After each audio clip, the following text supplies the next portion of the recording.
Urusan anjing haram ini menjadi sebuah topik yang tidak pernah selesai di Indonesia, begitu ya. Saya orang beragama yang belajar agama, bukan hanya turunan dari orang tua punya agama tertentu. Saya habis baca Quran, nggak ada satu ayat pun yang mengatakan anjing itu najis, anjing itu haram, tidak ada. Bahkan ada di surat Kahfi, Al-Kahfi surat 18 ayatnya, silahkan baca sendiri, bahwa dia termasuk anjing yang menemani seseorang yang sedang berjalan. Perempuan ini dia mengatakan, saya selesai baca Al-Quran. Selesai baca Al-Quran, tidak saya temukan satu ayat pun berbicara keharaman dan najisnya anjing. Tapi dalam konteks itu dia berbicara, dia menggunakan pakaian yang tidak sopan. Oke, baik. Kita kaji satu. Yang pertama, kalau dia berbicara demikian betul, tak ada satupun ayat yang berbicara tentang keharaman dan kenajisan Al-Quran dalam Al-Quran. Karakter anjing dalam Al-Quran ada dua setidaknya. Yang pertama merujuk kepada Ashabul Kahfi, berarti penjaga. Tapi ada karakter yang kedua, itu karakter yang disebutkan dalam surat Al-A'raf. Di surga itu banyak tingkatannya. Surga itu ada 7. Firdaus, Matwa, Khuldi, Naim, Adnin, Darussalam, Darul Jalal. Tinggal pilih saja. Cuma yang bisa masuk surga tanpa tinggal pilih itu orang-orang tertentu. Siapa? Nah, neraka ada 8 tingkatan. Jangan dipilih-pilih lagi kali itu. Kita tak usah milih kalau neraka. Na'udzubillah tsumma na'udzubillahi min dzalik. Di surga itu ada 7. Di antara 7 surga itu tertinggi adalah Firdaus. Nah, Nabi di situ dengan para sahabat dan orang-orang pejuang di situ. Mujahid-mujahid itu di situ. Orang-orang yang mati syahid itu di situ. Orang-orang yang berada dalam jihad di situ. Mudah-mudahan kita termasuk orang-orang yang mujahid. Amin ya Rabbal Alamin. Baik Bapak Ibu sekalian yang berbahagia, di dalam Al-Quran Allah berkata, berfirman, yas'alunaka madza uhilla lahum qul uhilla lakumut thayyibat wa ma 'allamtum minal jawarihi mukallibin wa ma 'allamtum minal jawarihi mukallibina tu'allimunahunna mimma 'allamakumullah fakulu mimma amsakna alaikum wadhkuru ismallahi alaih wattaqullaha innallaha sari'ul hisab. Hari ini kita coba mengkaji surat Al-Maidah ayat 4. Surat ini kan kita coba kaitkan dengan satu fenomena di hari-hari ini. Kita masukkan dalam lingkupnya perang pemikiran. Ini perang pemikiran entah sampai kiamat tak selesai-selesai kayaknya nih. Jadi Bapak Ibu, kita terjemahkan dulu. Dalam terjemahannya, mereka menanyakan kepadamu, apakah yang dihalalkan bagi mereka?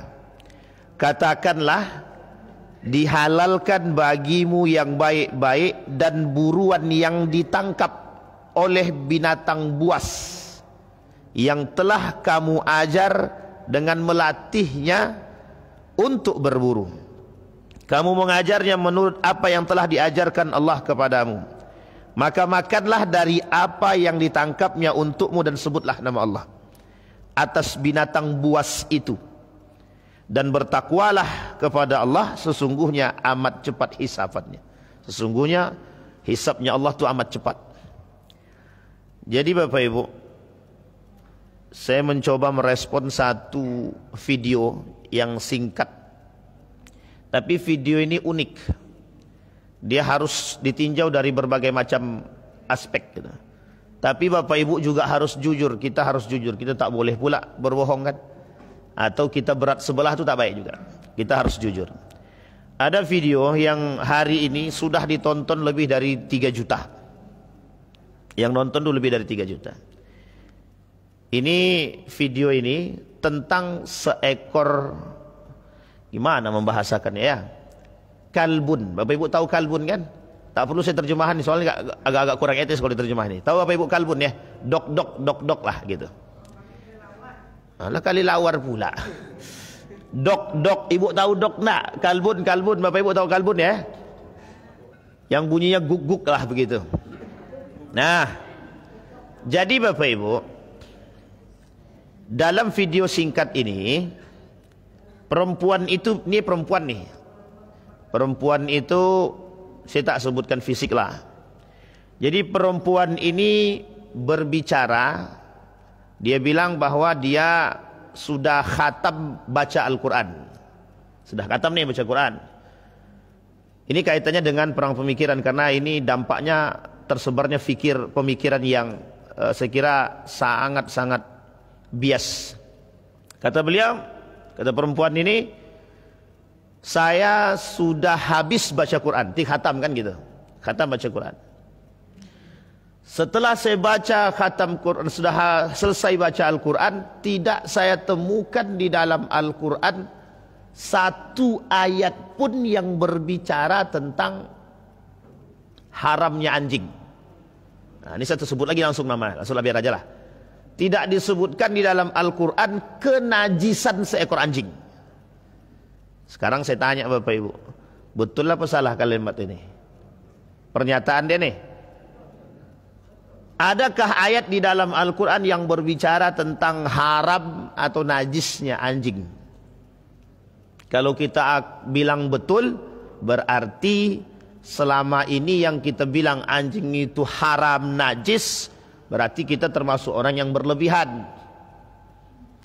Jadi kita perlu ada kejujuran ini. Nah, ini namanya ilmu itu harus jujur, karena kalau tak jujur bahaya. Karena perspektif masyarakat sekarang ini, asal nengok guguk itu, alah sensitif nih kan gitu. Nah, tapi apakah ini ada sebab? Itu mesti harus kita tinjau. Tidak bisa main sembarangan hakim-hakim saja atau memfatwakan sesuatu, tidak bisa. Atau kita menghakimi sesuatu itu dengan satu perspektif, tidak bisa. Itu yang pertama. Yang kedua, nanti baru kita tinjau dari perang pemikiran, dan baru kita tinjau dari aspek fikihnya. Yang kedua, kata perempuan ini, kalau kita tinjau di negara Australia itu, di beberapa agama itu, khususnya di Katolik itu anjing itu dibaptis gitu, dibersihkan dengan air suci.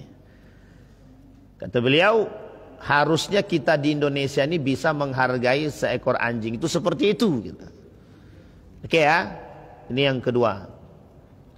Yang ketiga, kata beliau, anjing ini jangan dipotong-potong ya, masuk dalam ceritanya Ashabul Kahfi.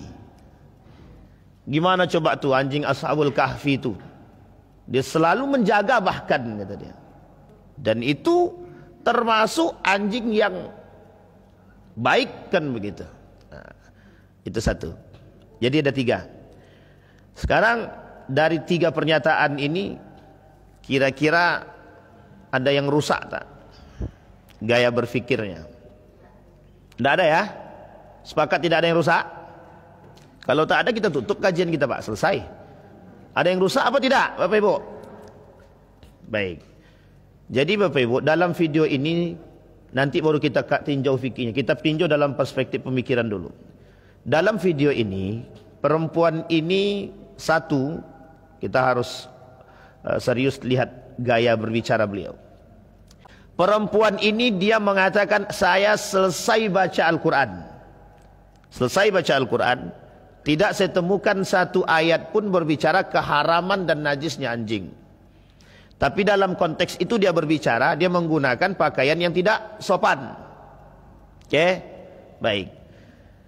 Kita kaji satu. Yang pertama, kalau dia berbicara demikian betul, tak ada satupun ayat yang berbicara tentang keharaman dan kenajisan Al-Quran dalam Al-Quran.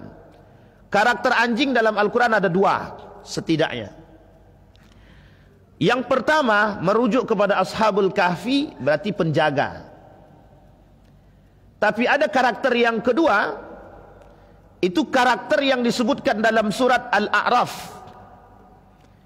Dalam surat Al-A'raf ayat 176. Ini pernah kita sampaikan. Walau syi'na la rafa'na biha walakinnahu akhlada ilal ardi wa atba'a hawahu famathaluhu kamathalil kalbi in tahmil alaihi yalhas wa in tatrukhu alaihi yalhas. Karakter kedua itu karakter penjilat. Penjilat. Jadi penjilat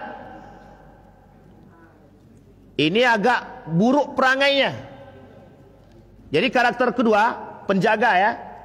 Karakter pertama penjaga, karakter kedua itu Allah sebutkan sebagai karakter yang buruk. Coba bayangkan misalnya permisalan yang kedua ini itu dimisalkan kepada orang-orang yang memperjualbelikan agama. Famathaluhu kamathalil kalbi in tahmil alaihi yalhas wa in tatrukhu alaihi yalhas. Anjing itu akan terus menjulurkan lidahnya, dibagi makan apapun tak dibagi makan tetap akan menjulur lidahnya. Ini karakter penjilat. Baik, yang ketiga, anjing juga disebutkan sebagai karakter yang cerdas. Kita lihat dalam ayat yang tadi kita bacakan, surat Al-Maidah ayat 4. Mukallibin wa ma'allamtum minal jawarihi. Mukallibin, kalian mengajarkan seekor. Mukallibin itu diambil dari kalimatnya anjing, kalbun. Sekarang saya tanya, anjing yang dipelihara itu anjing mana? Binatang yang dipelihara itu yang biasanya digunakan untuk menjaga, untuk berburu, untuk menjaga ternak, itu mesti. Sehingga diambil oleh para sebagian kalangan mengkiaskan menjaga rumah sama kayak menjaga ternak. Jadi manusia itu ya binatang ternak juga gitu, karena dijaga sama anjing gitu. Oke, sampai di sini bisa dipahami Bapak Ibu ya. Maka dalam hadis Nabi, dalam hadis baginda Nabi Muhammad SAW, kata Nabi, anjing itu, memelihara anjing itu tidak boleh kecuali dengan dua hal. Satu, untuk menjaga, yang maksudnya menjaga ternak dan lain sebagainya. Yang kedua, untuk berburu. Maka baru boleh. Jadi kalau yang ketiga, menjaga rumah, ini masalah nih. Masalah. Sehingga hadisnya tentang anjing ini juga perlu dikoreksi. Kita bukan dikoreksi, dipelajari maksudnya. Dah sampai sini paham ya Bapak Ibu ya? Ini nanti alurnya fikih. Sekarang poin pertama sudah kita sampaikan. Tidak ada ayat yang berbicara tentang keharaman dan najisnya seekor anjing. Nah, sekarang kita masuk pada poin yang kedua. Pertanyaannya, perempuan ini mesti kalau dia mengaku Islam tapi dia tak belajar hadis Nabi itu berarti. Kenapa kita kata tak belajar hadis Nabi? Dalam hadis ada tentang keharaman, bukan keharaman, kenajisan air liur daripada anjing. Sampai di sini. Air liur daripada anjing. Jadi kalau seandainya makan tempat makan kalian, kata Nabi, kena daripada air liurnya, inaknya kalian ini, kena liurnya, maka harus dibersihkan berapa kali? Ini dah familiar ini hadis ini. Berapa kali? 7 apa 8? Oke. Dengan apa membersihkannya Bapak Ibu? Tanah, saking najisnya, kan begitu pandangan kita. Berarti dengan tanah 7 kali gitu kan. Sampai harus bersih. Artinya dalam pandangan perempuan tadi mengkerdilkan hadis Nabi, menganggap seolah-olah Al-Quran berbicara pada tataran yang lain. Hadis ini menjadi poin yang kesekian kali. Dalam paham aliran sesat, ini namanya menolak secara halus hadis baginda Nabi Muhammad SAW. Dan ini disebut dengan ingkar sunnah. Kelompok ingkar sunnah yang hari ini banyak beredar. Itu makanya kenapa Ade Armando bilang tidak ada dalil Al-Quran secara resmi tentang kewajiban sholat 5 waktu. Tapi Al-Quran bukan hadis. Sampai sini paham ya? Padahal sumber itu kalau dalam Islam itu setidaknya ada 2 yang paling kuat, Al-Quran dan hadis. Masalahnya, apakah hadis Nabi ini wahyu atau perkataan Nabi? Nah, ini yang dikatakan oleh Mun'im Siri. Pertanyaannya, persoalannya, apakah hadis Nabi ini perkataan Nabi atau wahyu dari Allah? Sekarang saya tanya Bapak Ibu, ini kalau masih juga jawabannya agak menyeleweng, berarti tak ada tak berdampak perang pemikiran kita berarti selama ini. Kira-kira perkataan Nabi ini itu perkataan Nabi atau wahyu? Nah, ada ayatnya, ini berarti berhasil berarti itu. Karena dalam Al-Quran ada wa ma yantiqu anil hawa in huwa illa wahyun yuha. Nabi tak akan ngomong kecuali wahyu. Artinya derajatnya hadis Nabi dengan Al-Quran itu hampir setara, cuma bedanya kalau Al-Quran ada ibadahnya. Kalau hadis Nabi dijalankan baru ibadah. Nah, itu perbedaannya. Maka ada disebut dengan hadis qudsi. Dalam tataran ini kita tak berbicara tentang persoalan hadis qudsinya, tapi kita berbicara bagaimana manusia hari ini mencoba mereduksi, bukan mereduksi ya, atau diskriminasi terhadap hadis Nabi, tapi seolah-olah Al-Quran menjadi poin tunggal gitu. Jadi seolah-olah wahyu Allah itu adalah Al-Quran saja, hadis tak masuk. Jadi berbicara persoalan Al-Quran, inilah gaya yang disebut dengan mentafsirkan Al-Quran secara ada dua. Satu dengan nafsu, dua dengan kontekstualisasi. Kontekstualisasi ini ada dua. Diterjemahkan atau ditafsirkan dengan ilmu atau dengan hawa nafsu juga. Nah, ini yang terjadi sekarang.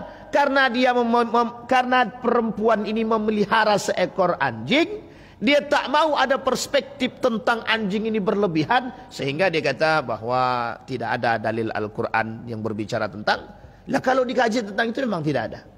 Bahkan dalam Al-Quran itu tentang anjing, itu dalam karakter ini itu sangat dipuji. Cerdas.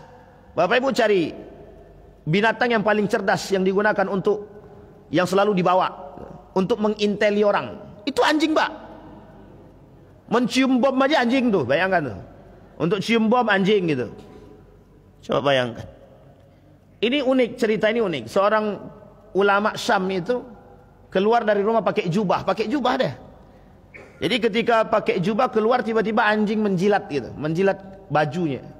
Ketika menjilat bajunya, diambil sama ulama tadi secara agak keras begitu.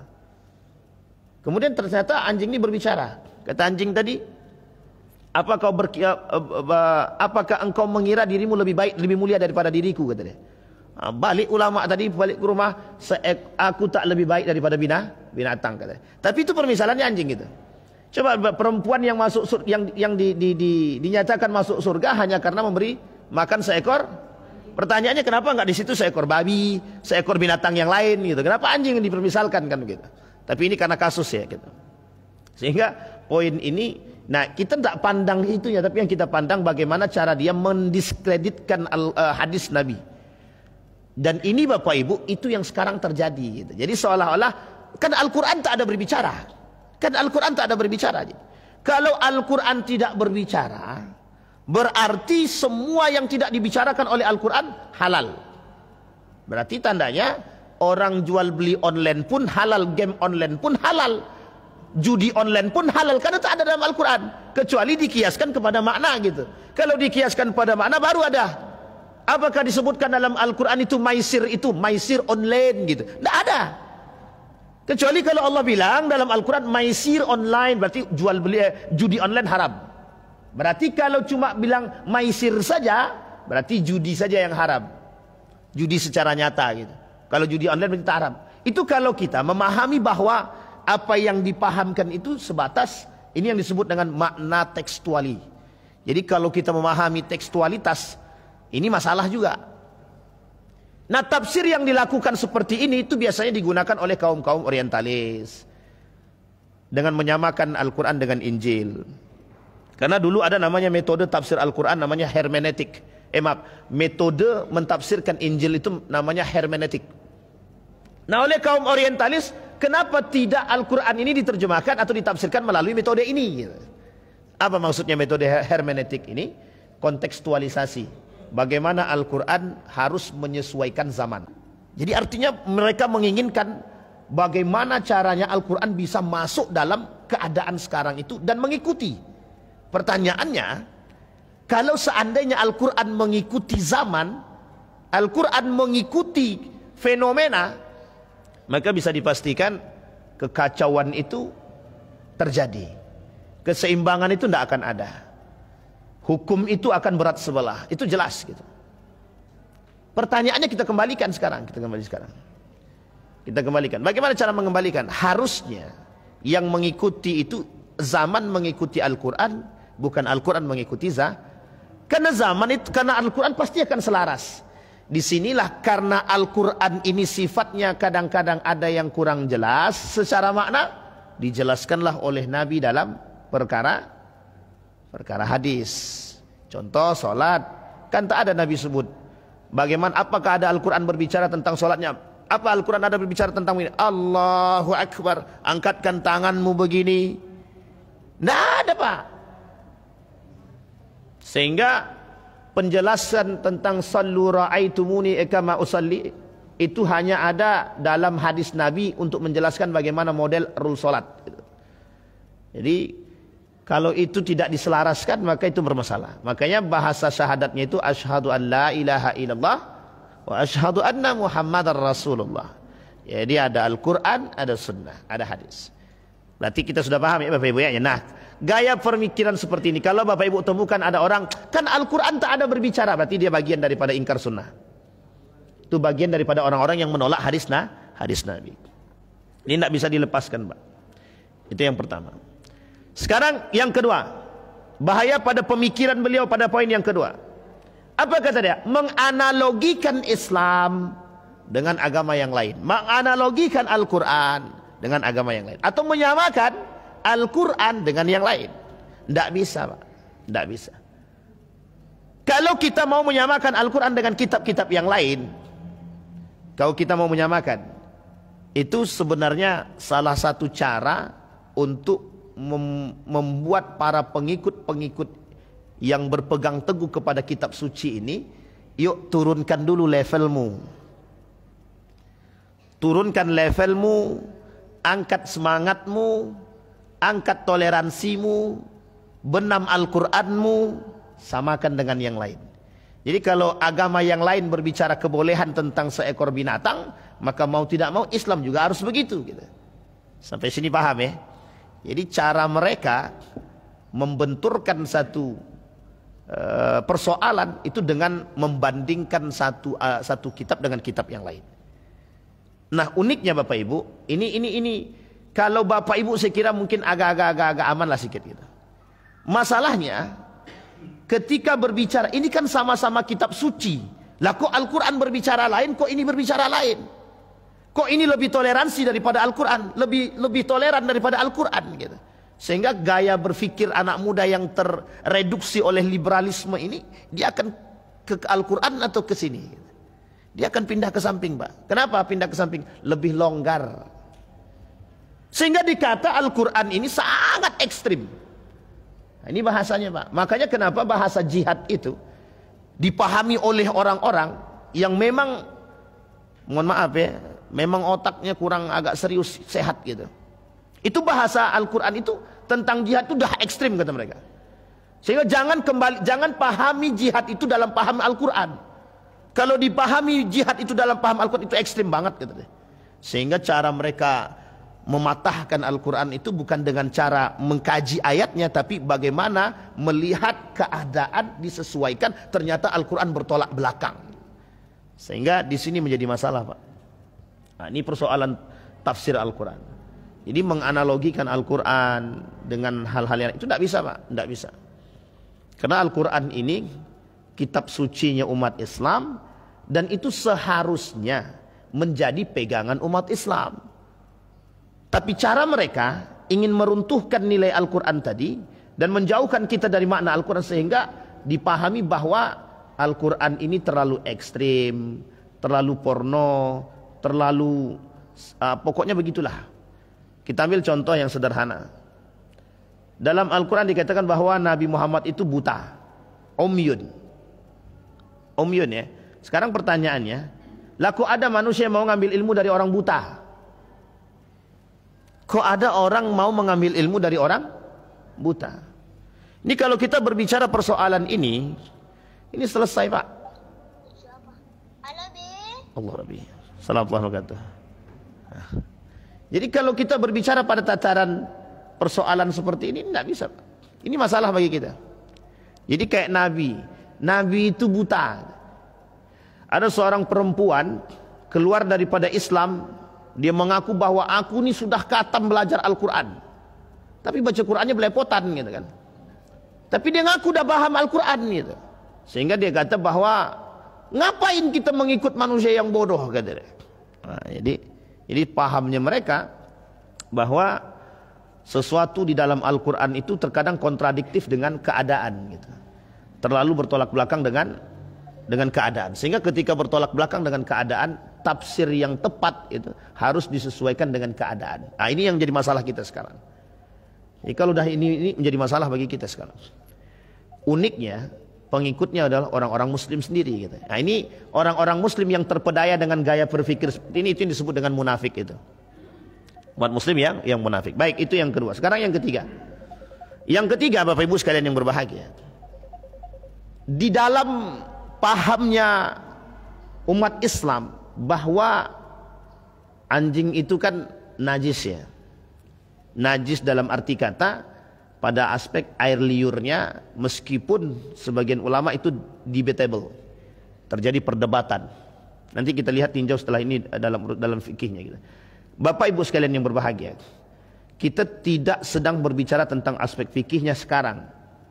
Begini, ketika dia mengatakan bahwa anjing itu tidak lagi najis ataupun haram, maka mau tidak mau kita harus merubah pola pikir kita secara pelan-pelan untuk menerima binatang yang satu ini. Sehingga kalau seandainya banyak yang memelihara itu menurut mereka lebih baik. Menurut mereka lebih baik. Sekarang kalau mau ya silahkan, kalau enggak. Nabi bilang begini dalam hadisnya, kalau ada di rumah itu anjing, kata Nabi, malaikat tak akan masuk ke dalam rumah itu. Kan begitu? Malaikat tidak akan masuk ke rumah seseorang yang di dalamnya la tadkhulul malaika kana fihi kalbun. Ada binatang itu di situ. Pertanyaannya, mengapa malaikat tidak mau? Apa mungkin malaikat itu bertolak belakang dengan Allah? Sementara dalam Al-Quran Allah bilang anjing ini terlatih, hewan yang bisa dilatih. Kalau dipahami bahwa anjing ini baik dan terlatih, kenapa malaikat harus takut bertemu dengan anjing? Ini paham logika ya Bapak Ibu ya. Beginilah gaya berpikir mereka gitu. Sampai sini paham? Sehingga bagi mereka, ya ngapain paham itu? Kita lebih ikut yang ini dulu lah. La tadkhulul malaika fi baitin. Malaikat tidak akan masuk ke dalam rumah seseorang, itu hadis. Sementara Al-Quran berbicara binatang ini, anjing ini binatang yang baik. Pertanyaannya, kalau disuruh pilih mana? Pilih Al-Quran atau pilih hadis? Sekarang kita dibenturkan dengan begitu. Sekarang pertanyaannya, Bapak Ibu pilih mana? Mesti pilih Al-Quran. Tidak mungkin pilih hadis, kan begitu bahasanya. Salah gaya berpikir kita seharusnya gitu. Paham ya Bapak Ibu ya? Jadi Bapak Ibu sekalian yang berbahagia, ini gaya mereka untuk merusak kita tuh begitu. Nah, jadi yang kita tinjau dalam aspek bagaimana cara mereka merusak. Nah, yang terakhir, yang keempat Pak, kalau memang khatam baca Al-Quran, ingat ya Bapak Ibu, pahamin baik-baik, membaca Al-Quran, menerjemahkan Al-Quran berbeda dengan paham tafsir Al-Quran. Jauh sekali bedanya Pak.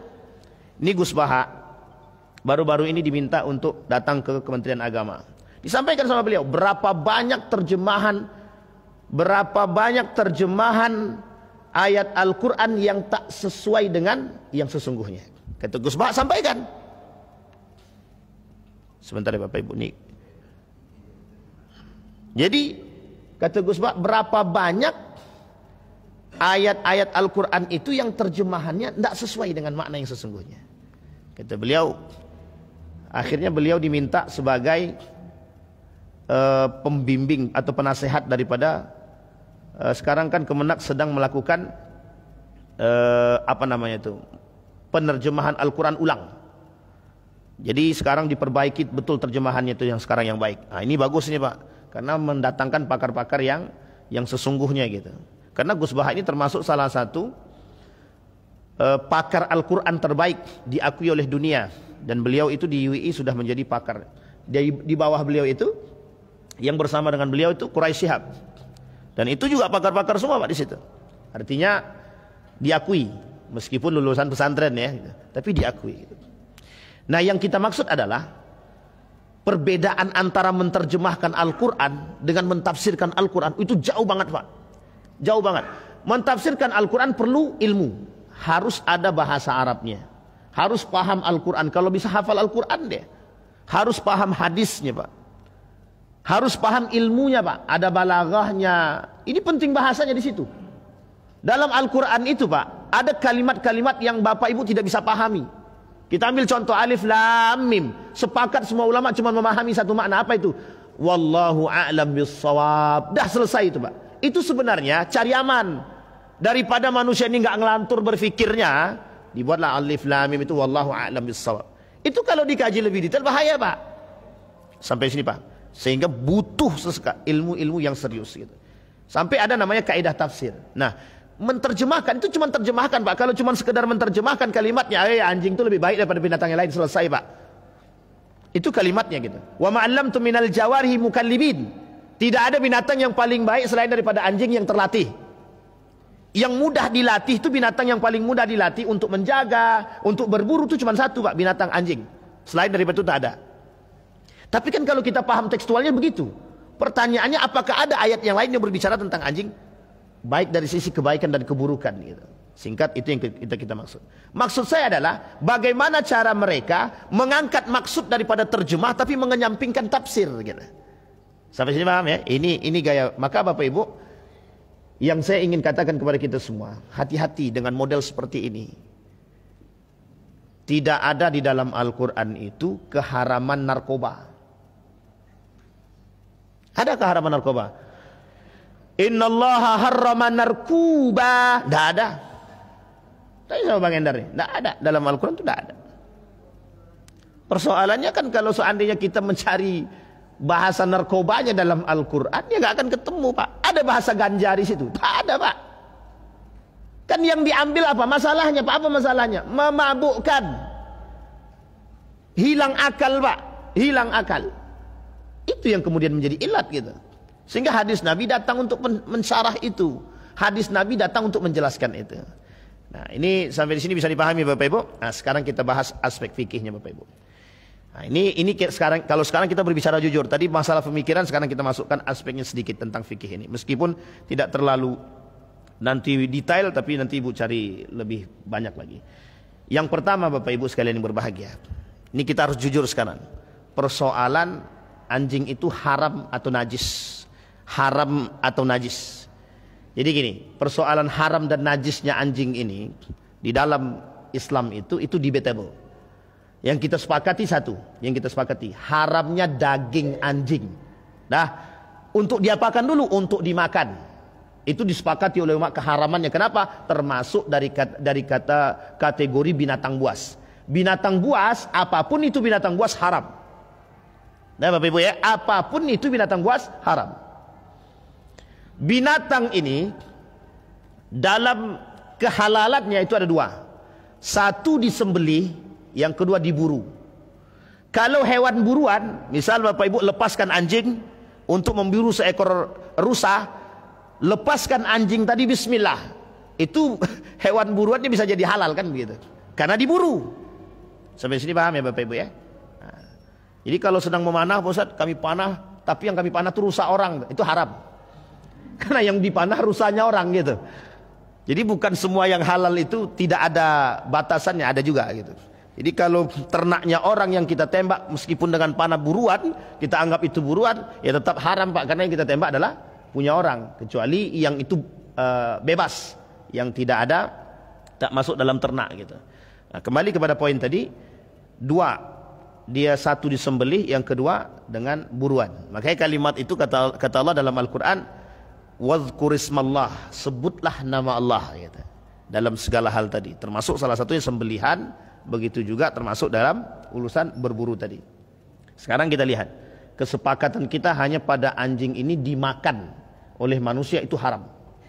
Kalau sedikit Ustaz, jangan ditanya harusnya kalau udah keharaman begitu gitu kan. Keharaman binatang buas ini mau sedikit mau banyak diharam sudah. Gitu.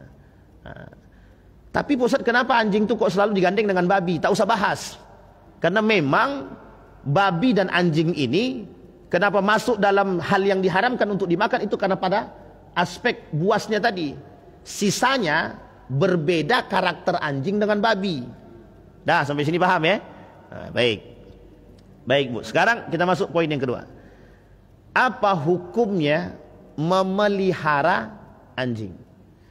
Nah, kita masuk, sebelum memelihara anjing, kita harus paham dulu kenajisan anjing ini.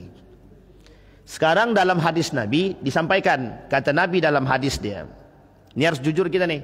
Dalam hadis Nabi dikatakan, kalau nanti makan tempat makan kalian ini terkena air liur daripada anjing tadi, maka harus dicuci sebersih mungkin dengan, kalau bahasa gaul kita nih, disamak lah kan begitu, dengan 7 kali cucian dengan debu atau tanah.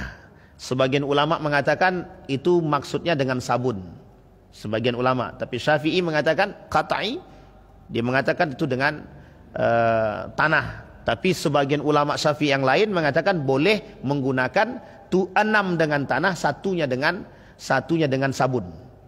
Nah, ini ikhtilaf ya, ikhtilaf. Jangan pula ini ngaco nih. Nah, ini ikhtilaf Bapak Ibu, boleh buka, ini ikhtilaf. Baik, sampai sini paham ya? Sekarang kita lihat. Siapa ulama yang mengatakan anjing ini najis? Mazhab Syafi'i mengatakan anjing ini najis mulai dari bulunya, mulai dari semua yang ada masuk dalam anjing ini najis. Sampai sini paham? Jadi kira-kira yang tersebar di muka bumi Indonesia ini mazhab siapa? Syafi'i. Haram kata Syafi'i semua, mulai dari bulu, mulai dari kulit, mulai dari daging, semua anggota tubuh daripada anjing ini najis. Itu yang pertama, mazhab Imam Syafi'i. Disepakati oleh sebagian besar mazhab Imam Ahmad ibn Hanbal. Oke. Yang kedua ada mazhab Imam Abu Hanifah. Kita mazhab Imam Abu Hanifah itu justru yang haram itu hanya najis itu liurnya saja. Tapi anggota tubuh yang lain tak. Jadi kalau kita mengelus-ngelus ini tak ada masalah. Tapi uniknya lagi kata Imam Malik, ya liurnya itu maksud daripada keharaman dalam itu tuh hanya untuk ta'abbudi saja. Nah, ini poin pentingnya Pak. Dalam hadis Nabi ada kalimat, oh itu harus disamak, harus dibersihkan. Artinya yang dimaksud oleh Imam Malik tersebut, liurnya itu tidak najis. Hanya saja ketika ada perintah untuk membersihkan sama itu belum tentu berarti najisnya itu besar. Artinya kita hanya mengikuti apa yang dibuat oleh Nabi. Dalam bahasa lain disebut dengan ta'abbudi. Ta'abbud itu mengikuti apa yang dilakukan oleh Nabi. Kata Imam Malik itu tidak masuk dalam situ. Sehingga Bapak Ibu, kalau dua paham tadi, baik mazhab Imam Abu Hanifah dan Imam Malik tadi dipahami, maka akan banyak manusia yang akan memelihara anjing. Paham sampai sini? Nah, tapi ini kita harus jujur ya, karena ini ilmunya di situ gitu. Tapi kata mazhab Imam Syafi'i tidak begitu. Kata Imam Syafi'i semua haram. Kenapa demikian? Karena pemahaman Imam Syafi'i merujuk kepada hadis Nabi dan merujuk kepada hadis-hadis yang lain. Satu, air liurnya. Yang kedua, yang paling kuat lagi, malaikat tidak mau masuk ke rumah seseorang kalau ada di situ anjingnya. Artinya mengapa? Ini dipertanyakan. Sehingga kata mazhab Imam orang-orang Syafi'i ya, kalangan ulama-ulama kalangan mazhab Syafi'i, kenajisan daripada babi itu mulai dari liur sampai semuanya. Maka orang yang memelihara anjing itu, kalau dalam mazhab Syafi'i itu, kalau tidak ada kepentingan yang betul-betul mendesak, haram dia untuk memelihara. Kita ambil contoh, dia punya ternak, maka dia ambil anjing ini untuk menjaga ternak dia. Nah, itu baru boleh, karena ada sebab. Karena sebabnya ternak dia sering hilang, maka digunakanlah seekor anjing untuk menjaga. Ini boleh memelihara anjing ini. Nabi kata dalam hadisnya, kata Nabi boleh memelihara anjing dua saja, untuk ternak dan berburu. Ternak kebun boleh sama. Diidentikan kebun itu dengan ternak tadi. Kok ternak kebun? Memelihara anjing untuk kebun itu maksudnya kan? Nah, itu boleh. Tak ada masalah. Masalahnya sekarang bagaimana untuk jaga rumah? Rumah kami sering kemalingan, Pak Ustaz. Boleh tidak kami jaga punya anjing untuk bisa jaga rumah kami? Sebagian ulama mengkiaskan ternak tadi, menjaga ternak, menjaga kebun tadi, itu dikiaskan pada kalimat menjaga. Maka boleh menjaga rumah kalau sering kemalingan. Tapi dalam mazhab yang lebih ekstrim, mazhab Imam Syafi'i yang mayoriti ekstrim, tidak boleh memelihara anjing untuk menjaga rumah. Tak boleh. Kenapa tak boleh? Karena tidak ada daruratnya di situ. Gitu. Tidak setiap hari orang tuh maling rumah, kata dia. Atau lebih tepatnya jangan binatang itu yang dicari, cari satpam aja lah kan. Gitu. Ini persoalan. Karena ini ikhtilaf. Ini ikhtilaf. Sampai di sini bisa dipahami Bapak Ibu ya. Jadi ini konteksnya. Itu yang pertama. Jadi memelihara anjing. Nah, persoalannya adalah di mana persoalannya? Persoalannya di situ. Memelihara anjing tadi. Karena kata Nabi dalam teksnya itu bahwa yang boleh kita mencari anjing, memelihara anjing itu hanya untuk ternak, kemudian untuk berburu. Kalau untuk berburu itu memang sudah disyaratkan, Pak. Untuk intel-intel itu, Pak. Untuk intel-intel itu pakai anjing, Pak. Sampai Gus Bahak bilang begini, cari binatang yang paling pintar, kata dia, yang mudah dilatih, cuman seekor anjing, kata dia. Sehingga sekarang ini kan anjing itu jadi memang untuk itu gitu. Untuk mencari narkoba di mana disembunyikan pakai instingnya anjing. Cuma kalau hilang emas saya tidak tahu pakai apa. Nah, ini poin penting ya. Jadi jangan sampai salah paham kita. Baik. Itu yang persoalan kenajisan anjing. Sudah dipahami kesepakatan ikhtilafnya ya. Bapak Ibu, kalau saya pribadi ditanya, Ustadz ikut mana? Saya ikut mazhab Syafi'i. Kenapa saya ikut mazhab Syafi'i? Karena proses ini Bapak Ibu, keharaman anjing itu baik dari liur dia, kita lebih kepada was-was. Tahu Bapak Ibu was-was? Keberhati-hatian. Iya, kalau maksudnya itu seperti yang kita pahami, aman. Tapi kalau bertolak belakang, ini masalah, Pak. Nah, maka setiap ulama itu mesti ada punya sikap. Setiap ulama itu pasti punya sikap dia. Maka mazhab Syafi'i kenapa dia berani mengatakan dari awal, dari air liur sampai bulunya dinajiskan oleh mazhab Syafi'i? Karena ada yang disebut dengan was-was, keberhati-hatian. Itulah yang hari ini dipakai oleh mazhab Indonesia seharusnya. Sampai sini paham ya Bapak Ibu ya? Nah, apa yang disampaikan oleh perempuan tadi dalam videonya dia itu sebenarnya sedang menggugurkan paham itu gitu. Sedang menggugurkan paham itu. Sampai sini paham ya? Jadi maksudnya apa? Sebenarnya maksudnya ada sisi baiknya, ada sisi buruknya.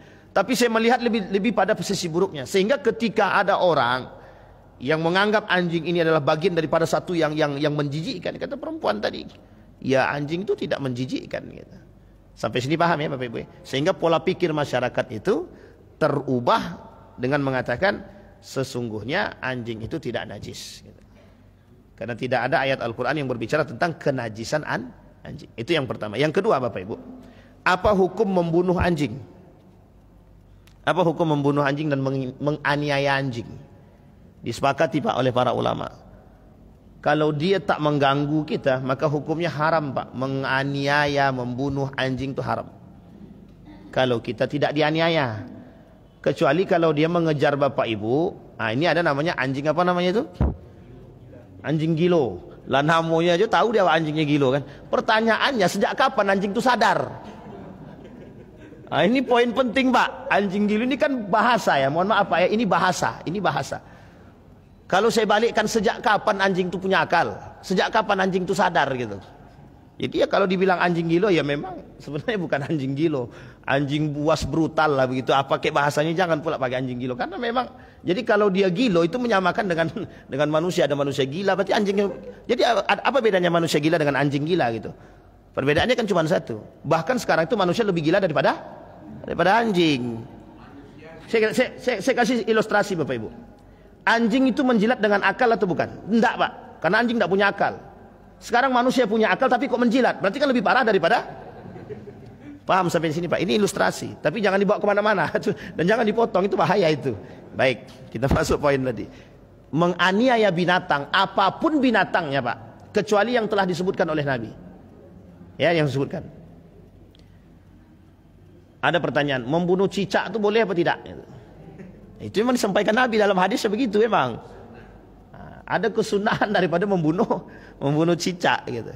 Diambil karet itu tembak kan gitu. Jadi ini poin kepada kita masuk pada anjing tadi. Nah, ini fikih Pak. Sekarang pertanyaannya adalah bagaimana hukum menganiaya anjing? Maka dikatakan menganiaya anjing ini hukumnya haram kalau tidak dalam persoalan. Misal memang anjing itu dilepas hanya untuk menyiksa kita, maka kita boleh menjaga diri. Menjaga diri itu tuh jangankan anjing, manusia saja kita boleh menjaga diri. Manusia membunuh kita, ada manusia datang untuk membunuh kita, kemudian kita lawan dan terbunuh dia, maka dalam agama itu kita sedang defend, menjaga diri. Dan itu penting Pak. Nah, termasuk dalam persoalan hal seperti ini. Itu yang kedua. Sekarang kita masuk poin yang ketiga. Poin yang ketiga. Apa hukumnya jual beli anjing? Nah, ini poin langsung masuknya. Apa hukumnya jual beli anjing? Nah, kalau ijab kabul lah lumayan lah kan. Pentingnya jual ijab kabul. Kalau asal ada ijab kabul sah-sah kata dia. Kan gitu. Baik. Hukum memperjualbelikan anjing dalam mazhab Imam Ahmad bin Hambali, dalam Hambali itu tak boleh. Tidak boleh memperjualbelikan anjing, tidak boleh. Dan tidak boleh memakan harta yang dihasilkan daripada penjual belian anjing. Oke, diikuti. Sebenarnya bukan diikuti, mengikuti mazhab daripada mazhab Imam Asy-Syafi'i. Tapi ada pengecualian Pak, ada pengecualian. Rumah kami ini sering ada kemalingan, bukan rumah, ternak kami sering kemalingan. Kami butuh anjing untuk ternak gitu. Maka hukum itu terikat dengan ilat tadi, ada sebab. Maka dibenarkan dimubahkan oleh sebagian mazhab Imam Syafi'i itu jual beli anjing dalam tataran untuk melakukan penjagaan. Sampai sini paham ya Bapak Ibu ya. Misal ada rumah yang selalu kemalingan, ada ternak yang selalu kemalingan, maka datang orang jual anjing ternak untuk ternak tadi, maka boleh dia pakai itu untuk melakukan, dia beli anjing tersebut untuk menjaga ternak dia. Itu dibenarkan Pak. Dimubahkan, dibolehkan. Tapi ada ilat. Ilatnya apa? Ada sebab. Apa sebabnya? Kemalingan di ternaknya itu digunakan untuk berburu dan lain sebagainya. Tapi kalau hanya untuk pelihara kami bawa kemana-mana di atas onda Pak Ustaz, itu pamer namanya. Dan itu sebenarnya yang dilarang. Yang dilarang itu sebenarnya yang itu gitu. Kita bawa kemana-mana. Oh ini anjingnya anjing Australia Pak Ustaz, mau dari Australia kayak mau dari Amerika, kayak kalau haram juga, kalau najis juga kata Imam Syafi'i. Sampai sini paham Pak? Bukan berarti anjing itu karena sudah dipakai sabunnya harganya 2 juta, pakai sepatunya harga 5 juta, mau terserah seberapa mahalnya, tetap aja kalau najis kata Imam Syafi'i najis. Yang dimaksudkan oleh Imam Syafi'i kenajisan itu mulai dari air liur sampai semuanya Pak, tanpa harus dicuci. Sekalipun dicuci tetap aja najis. Tapi orang-orang yang bawa anjing itu bagaimana Pak Ustaz? Itu mungkin dia mazhabnya agak lain sedikit. Ya, kenapa agak lain sedikit mazhabnya? Ya mungkin, entah ke seberapa kita nggak tahu juga lah. Jadi sampai di sini paham ya Pak Ibu. Kata para ulama merujuk kepada paham tadi. Kenapa saya ambil paham itu Bapak Ibu? Karena begini. Kata mazhab Imam Syafi'i dan mazhab Imam Ahmad bin Hambal, keberhati-hatian menjaga diri kita nih itu penting Pak. Terkhusus begini, mohon maaf, kita Bapak Ibu ya, itu kan ibadah kita 5 kali dalam ibadah wajibnya 5 kali dalam sehari. Nah, dikhawatirkan kenajisan itu tersentuh pada pakaian. Nah, sekarang Bapak Ibu ketika ditanya, kalau seandainya tangan Bapak Ibu kena air liurnya anjing misalkan, nah ini kira-kira gimana? Harus wudhu lagi atau mandi lagi atau bagaimana? Tergantung cara paham tadi.